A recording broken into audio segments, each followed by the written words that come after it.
Hello everyone, welcome back to my channel और स्वागत है आपका एक और नई वीडियो में। अभी मैं हूँ नेपाल की सेकंड लार्जेस्ट सिटी पोखरा के अंदर।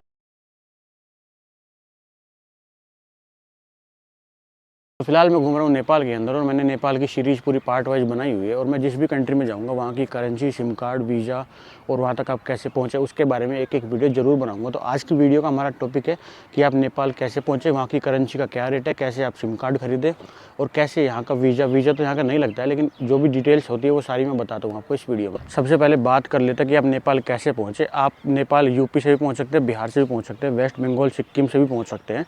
तो हम जो आए थे, हमने एंटर किए थे बिहार के जयनगर वाले बॉर्डर से, जो कि दिल्ली से हमने ली थी गरीब रथ एक्सप्रेस की जर्नी, जो दिल्ली से हमको ले गई थी जयनगर। 24 घंटे उसमें लगे थे। फिर जयनगर से हमने ली थी नेपाल रेलवेज की ट्रेन, जिसने हमें जयनगर से जनकपुर छोड़ दिया था और जनकपुर में हमने पूरा घूमा और जनकपुर मैंने आपको दिखाया। जनकपुर के अंदर बहुत सारी रामायण से जुड़ी हुई चीज़ें, पुराने मंदिर और पुरानी चीज़ें हैं वहाँ पे, वो सब मैंने आपको दिखाई जनकपुर में। फिर उसके बाद हमने जनकपुर से काठमांडू के लिए बस ली, जिसके लिए हमने पे किया 1200 रुपये पर पर्सन, 1300 रुपये पर पर्सन, और हम पहुंच गए काठमांडू। और काठमांडू हमने 2 दिन तक घूमा। काठमांडू के अंदर दरबार, स्क्वायर, स्तूपा, सब कुछ जितना भी घूमने के लिए सब कुछ था। काठमांडू के अंदर चंद्रगिरी केबल कार भी हमने आपको दिखाई। उसके बाद फिर हम बस लेके पहुंच गए, नेपाल की सबसे लग्जरी बस लेके हम पहुंच गए पोखरा।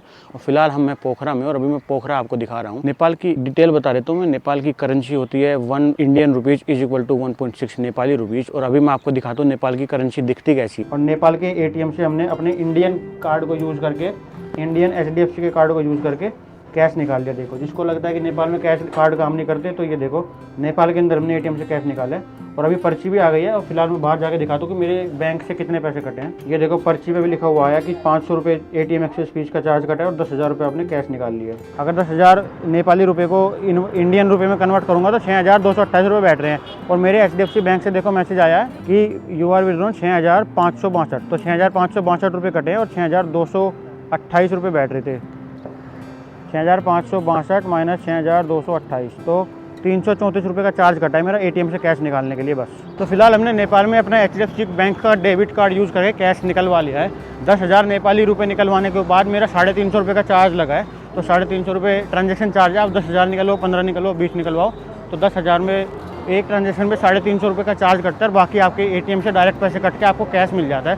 तो ये सबसे इजी तरीका है अगर आप नेपाल में आके कैश निकलवाना चाह रहे हो तो। यहाँ की थोड़ी सी करेंसी दिखा देता हूँ। ये मेरे पास 1,000 नेपाली का नोट, इस पर लिखा है नेपाल राष्ट्र बैंक रुपया 1,000, और पीछे से इस पर कुछ ऐसे दिखता है, पीछे इसके हाथी बने हुए हैं 1,000 वाले नोट के। 100 रुपीज़ नेपाल राष्ट्र बैंक, और आगे लिखा हुआ है हिंदी में और पीछे लिखा हुआ है इस पर अंग्रेजी में। अब अगला नोट हमारे पास आएगा 100 रुपये का। 100 रुपये के नोट पे लिखा हुआ है नेपाल राष्ट्र बैंक, नेपाल सरकार को जमानत प्राप्त या 100 रुपया भुगतानी। हिंदी में कुछ लिखा हुआ है Lumbini the birth place of Lord Buddha, Vikram Samvat 2075 चल रहा है इसमें। मतलब ये यहाँ पे हिंदी कैलेंडर काम करता है। और इसके पीछे नेपाल राष्ट्र बैंक पे गेंडा बना हुआ है। ये 100 रुपये का नोट है नेपाल राष्ट्र बैंक का। उसके बाद अगला नोट आ जाता है हमारे पास 20 रुपये का। फिर हमारे पास 20 रुपये का नोट। 20 रुपये का नोट पे देखो नेपाल राष्ट्र बैंक और माउंट एवरेस्ट बना हुआ है। और इसमें विक्रम संवत 2078। देखो यहाँ पे जैसे हमारे यहाँ होता है ना 2015 में छपा है, 2020 में छपा है, तो यहाँ पे हिंदी में लिखा होता है विक्रमी संवत चलता है नेपाल के अंदर। और यहाँ पे नंबर भी हिंदी में लिखे रहे हैं, नेपाल राष्ट्र बैंक ₹20 तुरंत पाइने 6। और पीछे इंग्लिश में लिख रहा होगा नेपाल राष्ट्र बैंक ₹20 2023 AD। तो मतलब पीछे इंग्लिश में लिखा रहता है और पीछे इस पर बन रहे हैं 12 सिंगा 20 रुपये वाले नोट पर। और इसके बाद हमारे पास 50 का नोट आ जाता है। 50 के नोट भी सामने माउंट एवरेस्ट बना है और विक्रम संवत 2075 हिंदी में लिखा हुआ है। और नेपाल सरकार को जमानत प्राप्त ₹50 तुरंत पाइने 6। और इसके पीछे बन रहा है चीता ही कहते हैं चीता है कि पता नहीं, चीता ही लग रहा है मुझे। और ₹50 2019 में प्रिंट हुआ है। और देखो एक तरफ 50 इंग्लिश में लिखा हुआ है, एक तरफ 50 हिंदी में लिखा हुआ है। नेपाल राष्ट्र बैंक का ये नोट है 50 रुपये का। उसके बाद फिर हमारे पास आता है 5 रुपये का नोट। 5 रुपये में नेपाल राष्ट्र बैंक, और देखो एक तरफ हिंदी में 5 रुपये लिखा हुआ है, एक तरफ इंग्लिश में 5 रुपये लिखे हुए हैं। और श्री बाबा नेपाली लिख रहा है, देखो श्री भवानी नेपाल ये बना हुआ है। और तुरंत पाइने 6। और उस पर देखो वो थामी वो दरबार स्क्वायर बना हुआ है।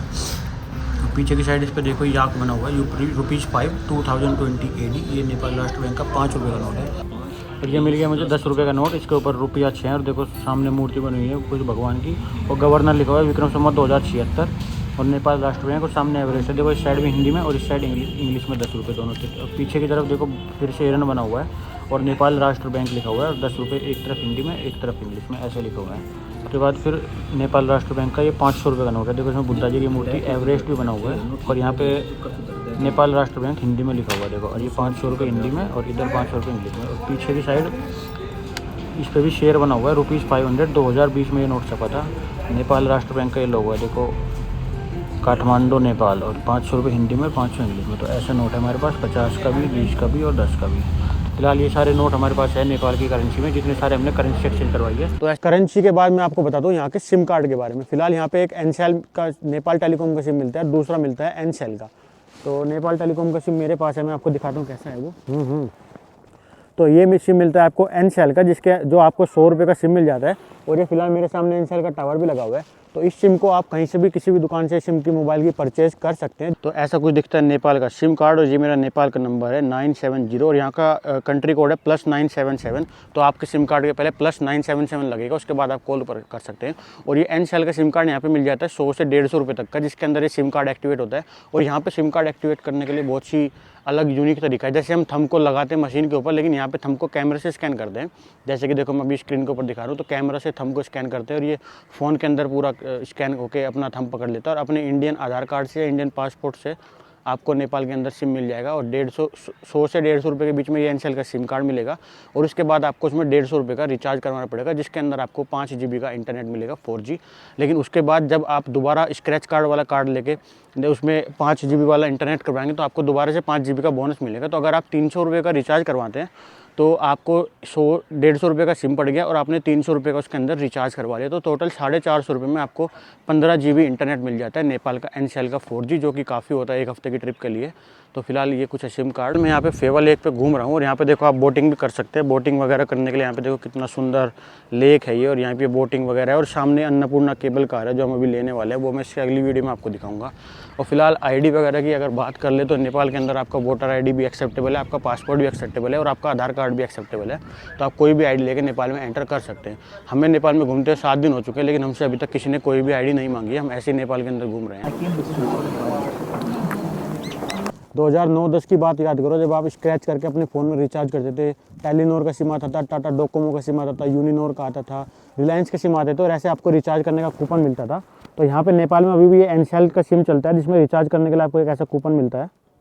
और ये 50 रुपये का मैंने एनसेल का कूपन लिया है। पीछे देखो मैं टाइम लैप्स बना रहा हूँ। अभी मैं बैठा हूँ उस अन्नपूर्णा व्यू पॉइंट पे, और इसके पीछे देखो, इसको स्क्रैच करने के लिए आता है। इसको स्क्रैच करो, *121 और 16 डिजिट का नंबर डाल के इसको रिचार्ज कर लो अपने। तो *121 ये 16 डिजिट का कोड स्क्रैच करो और अपने फ़ोन में रिचार्ज कर लो। तो यहाँ पे भाई साहब बैठ के नॉस्टैल्जिया आ गया, 2009-10 की याद आ गई, जब स्क्रैच कार्ड करके हम वोडाफोन के, हच के, यूनिनॉर के, टाटा डोकोमो के रिचार्ज करते थे। ऐसी स्लिप हमको मिलती थी। तो फिलहाल इस वीडियो में मैंने बस हल्की फुल्की डिटेल बताई है आपको करेंसी के बारे में, यहाँ के सिम कार्ड के बारे में और यहाँ के होटल्स के बारे में।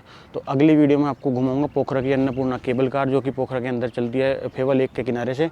तो फिलहाल इस वीडियो को यहीं तक रखते हैं। इस वीडियो में मैंने सिर्फ आपको बेसिक डिटेल्स बताई है यहाँ की करेंसी की, यहाँ के होटल्स की। होटल्स की रेंज आपको 1000 से 1500 रुपये के बीच में आपको ट्विन बेड वाला अच्छा होटल मिल जाएगा, फैमिली रूम जिसको बोलते हैं, जिसमें एक डबल बेड, एक सिंगल बेड मिलता है।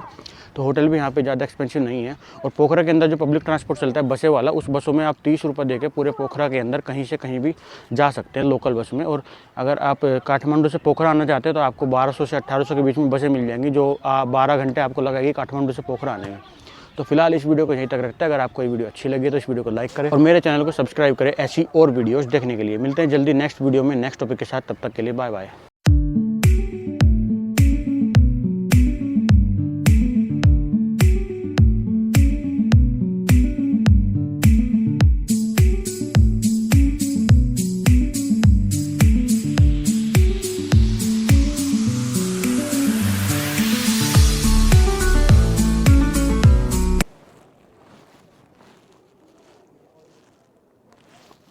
तो फिलहाल अगर आपको ये वीडियो अच्छी लगी तो इस वीडियो को लाइक करें, और अगली वीडियो में आपको घुमाऊंगा पोखरा सिटी और पूरा अगले नेपाल सीरीज़ के। मिलते हैं जल्दी अगले एपिसोड में। तो तब तक के लिए बने रहिए मेरे चैनल पर। और नीचे तरुण मलिक, नीचे वांडरर, तो उनके सामने जो सब्सक्राइब का बटन है आप उस पर क्लिक करके मेरे चैनल को सब्सक्राइब भी कर सकते हैं। फिलहाल वीडियो अच्छी लगी है तो कमेंट करके जरूर बताएं। Thank you so much for watching. मिलते हैं जल्दी नेक्स्ट वीडियो में नेक्स्ट टॉपिक के साथ, तब तक के लिए बाय बाय।